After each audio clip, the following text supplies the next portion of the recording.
Welcome to the forest.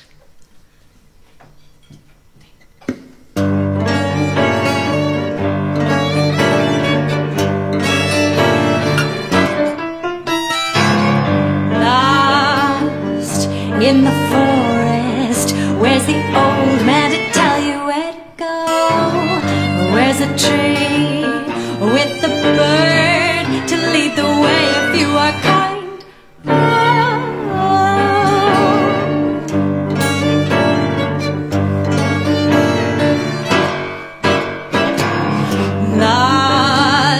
Where's your dream, your darling dream, the one you used to know?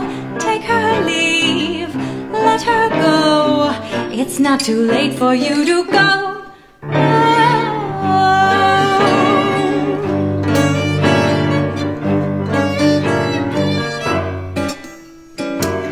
Seven years, take your time, roll your hands, read the signs, just follow on the road. Be gentle as you go.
Once upon a time.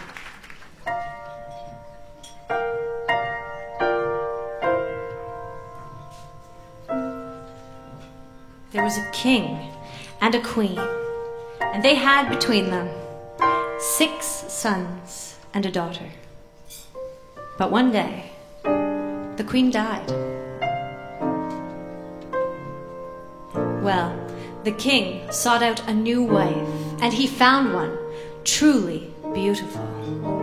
But he knew, somehow in his heart, not to trust her with his children. So he hid them away in an enchanted castle in the middle of the forest beside his castle.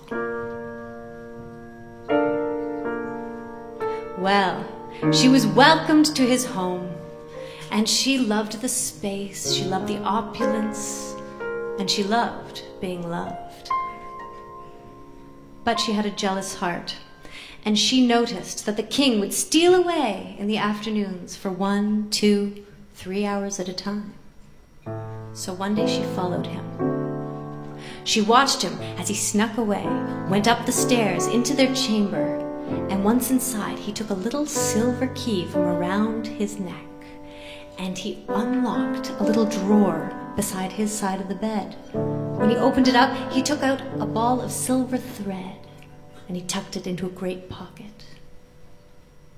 He went back down the stairs, out through a side door, through the gates, across a field, and into the forest. And once inside, he took that ball of thread and he threw it into the air.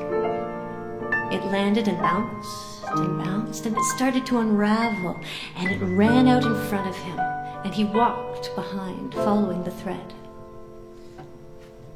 Well, the queen, she tried to follow him, but he disappeared somehow. And she wasn't sure, but the thread seemed to disappear too. She was looking right at it, and then she wasn't. Well, she went home, curiosity not satisfied, and she hatched a plan. The next day, she drugged the king's wine. When he was asleep, she took the little key from around his neck, went into their chamber, and unlocked the little drawer. She took the silver ball of thread and walked purposefully down those stairs, through the side door, through the gates, across the field, into the forest, and she tossed that thread into the air. It went up and landed and bounced and unraveled before her, and this time it didn't disappear. She followed that thread, and after a time, there was a castle. She had never seen it before. She hadn't heard of it, but in front, there were playing 6 little boys. Then she had a thought, and she called them over. She said, little boys, come over. I am your mother. Well, they came running and laughing, and as they approached, she saw what she worried would be there: the face of the king. Then she knew who they were, and her jealousy could not be contained. She whispered under her breath, and the boys, who were smiling and laughing, well, they started to feel strange, and they looked down, and through their skin, feathers started to pierce and emerge, white feathers, great white feathers, and they shrank down, and then all of a sudden they lifted up.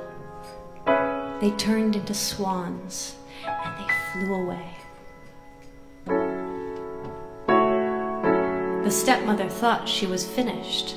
She dusted her hands and turned to leave. But behind the bush, watching the whole thing, was the princess. She didn't trust the woman, and now she knew she was not safe here any longer. So she too left in the other direction, and she walked for what seemed like days, until she happened upon a little hut on the edge of the forest. It was abandoned, so she went inside, and she thought, this will be my new home. The first evening, as she was just drifting off to sleep, she heard a furious beating of wings at the window. So she went over and she unlocked and opened the windows, and in came 6 beautiful swans. They landed on the ground, and they turned into her brothers, and they said, sister. And she said, brothers. She was so happy to be reunited. But they said, sister, this is the last time we shall ever be able to see you. We are cursed to fly the air forever as swans. And she said, brothers, there must be a way I can save you. They said, there is no way. It's too hard. She said, tell me what the way is. And they said, oh, sister, to save us for 7 long years, you must work. You must collect stinging nettles from the fields by the forest. You must spin it into yarn. This you must weave into cloth, which you then must sew into 7 little jackets for us. Only when you've finished this will we be saved. But sister, there's one more thing. For all these 7 years, you may not speak, you may not moan, you may not make a single human sound. Brothers, she said, I will do it. They lifted off the ground, said their farewells, turned into swans, and flew out the window.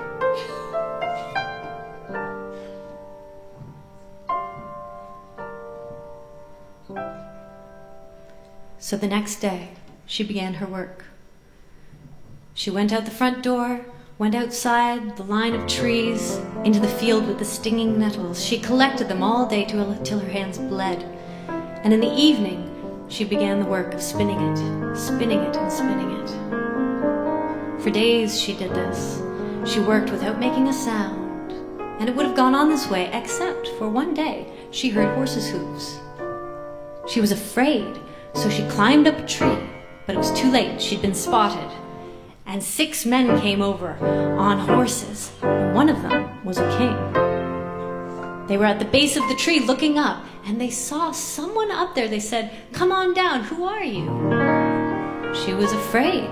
The princess thought they were after some sort of money or something, so she took off all her jewels, which she still had, her earrings first, her necklace. When they wouldn't leave her alone, she unclipped her fancy gown and dropped that till she was in nothing but a slip. But by then, she had piqued their interest. So they cut down the tree. And when she hit the ground, the king, she didn't hit it that hard. The king fell instantly in love, for she was a rare beauty. And he didn't look too badly either. So he arranged for her to be brought to his castle, this neighboring king. But she would not leave without her work. So she was brought with her spinning wheel, all the nettles, and she continued to work at the new castle. And the king was quite taken with her. She was quite taken with the king. But the king had a mother who was suspicious of this new development. Once again, the princess had to face the evil of the mother.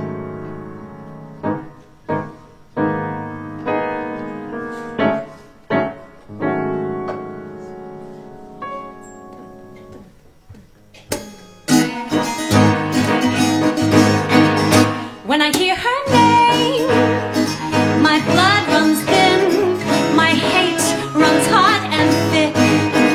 When I hear her name, my chin grows stiff, my teeth clench tight behind my lips, and I cannot breathe, but taste the poison dripping down my throat. Oh, I cannot scream.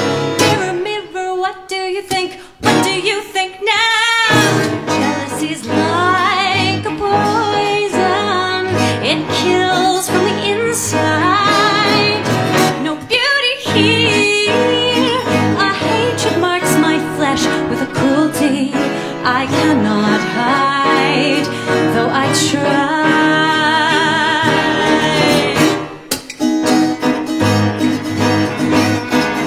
When I see her face, the poison fills my lungs and spills with every word that leaves my tongue. When I see her face, my limbs grow numb. I cannot move, I cannot run. So I look good as my skin sticks to my knuckles and my bones. Oh, I want her gone. Mirror, mirror, what have you done? What have you done now? Jealousy's like a poison. It kills from the inside. No beauty here. A hatred marks my flesh with a cruelty I cannot hide. Though I try, still I try, and I try. How I try, yes I try. I want to see that beautiful face slashed in two, with an ugly look of pain in her eyes. I want to stand all over her remains, like a statue that stands the test of time. May I never ruin, may I never age, while people watch with envy and with rage. Mirror, mirror, what do you say? What do you say now? Jealousy's like a poison. It kills from the inside. No beauty here. A hatred marks my flesh with a cruelty I cannot hide, though I try.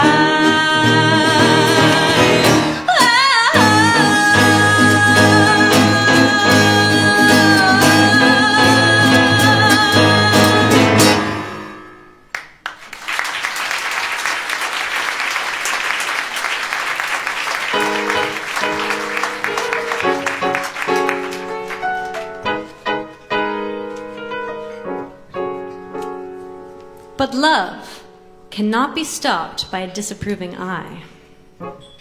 And so the king fell for the princess for the king, and soon they were married. And soon they had a baby boy.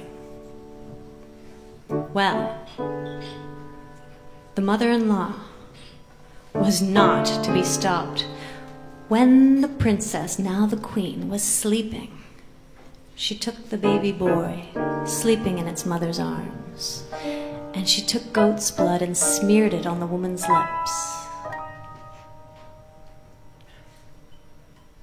When the queen was found this way, there was a cry of bloody murder through the kingdom. Not even the king could stop the rumors flying, but he could not believe that she was guilty. The queen, unable to say a word, continued her work, weaving, spinning, sewing, as a tear ran down and scarred her face. But time passed, and eventually she became pregnant again, and this time she gave birth to a beautiful baby girl. Well, the king was thrilled, and they loved the new child, but a second time, while the queen was sleeping, the mother-in-law came and stole away the little girl and smeared blood on the queen's lips. Once again, the cry of murder could be heard through the kingdom. The king begged the queen, say something to tell people you are not guilty of this crime. But she would not speak a word, and only continued to furiously spin and sew. A third time, she gave birth to a second baby boy.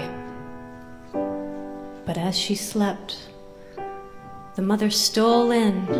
The mother-in-law stole that third baby and smeared blood once more. The queen awoke. She knew the mother was guilty, but could not say a word. This time, even the king could not save the queen, and she was brought to trial, and she was sentenced to death by burning. The day arrived, and the queen was placed on top of a tall pyre, with logs and wood all below her.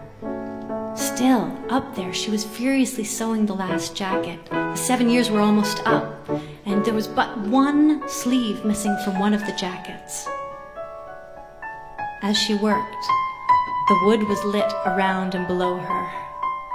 But just then, all the people heard a sound above, the furious beating of great wings, and they looked up, and there were the 6 swans. They soared down and around the queen's pyre, and they beat their great wings, and they put out those flames. Well, she took her opportunity. She grabbed the jackets she'd been working on for so long, and she threw them into the air. The swans flew into them, and as each one caught a jacket, he was turned back into a great, handsome prince. The 6 princes walked straight up through the crowd toward the queen, although one still had a wing for an arm.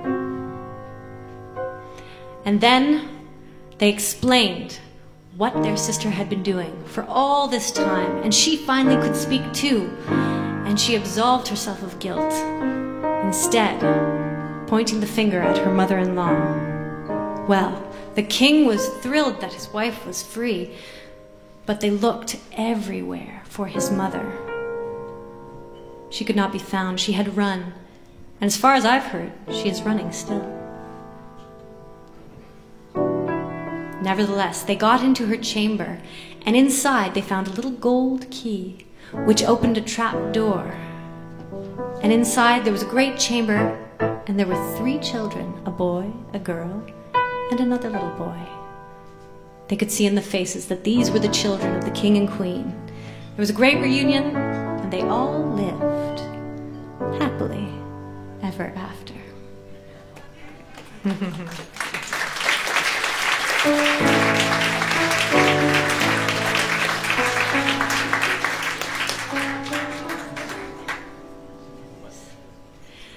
But still, there was one prince who had a wing for an arm. So, over the years, the stories were told in that kingdom of the transformation and of the 6 princes that were turned into birds.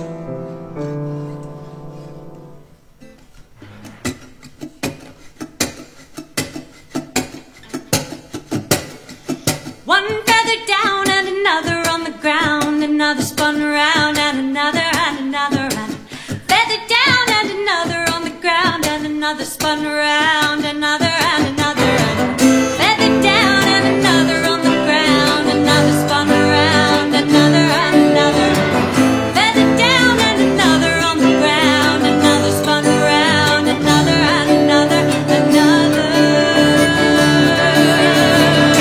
Whoa, what would you do if once you met a stranger?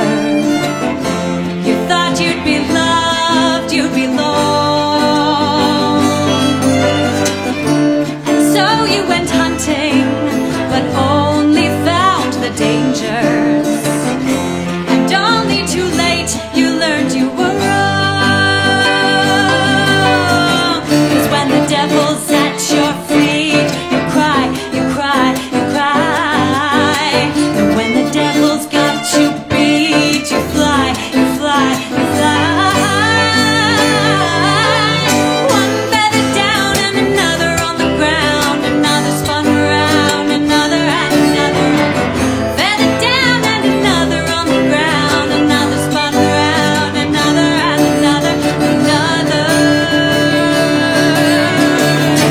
Whoa, what would you say if those you loved could save you and struggle to